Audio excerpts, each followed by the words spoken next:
My mom always calls me her miracle angel, and I didn't know why until the day she shared with me one of her darkest secrets. I was almost aborted.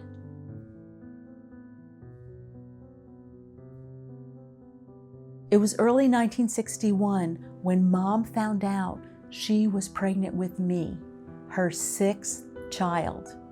As a child, I remember my parents struggling, but I never realized how desperate my mom must have been until I heard her explain what actually happened that year.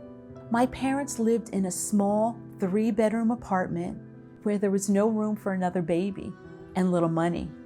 So she called her OBGYN for help. Her doctor told her he had a solution and to keep coming back to see him. She went to his office for 3 consecutive days. For each of these 3 days, she took 18 pills of methotrexate and received a saline-infused injection in her uterus.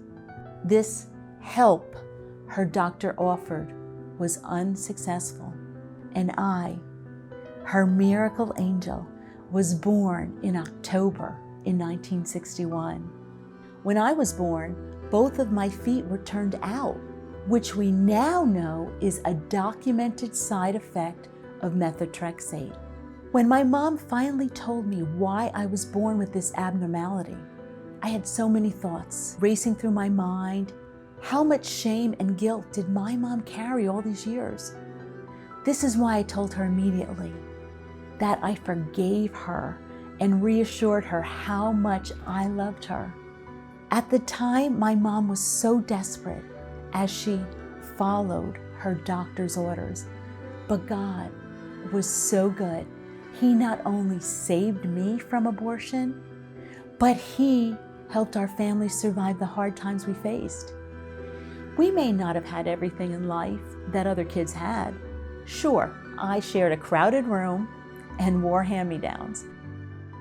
But I can tell you, I'm so much better off being born and given a chance than to have died in that abortion. My mom is so much better off with her miracle angel than with the burden of ending the life of her child. Mom will turn 95 soon and hopes that others will find freedom and forgiveness from her story, from our story.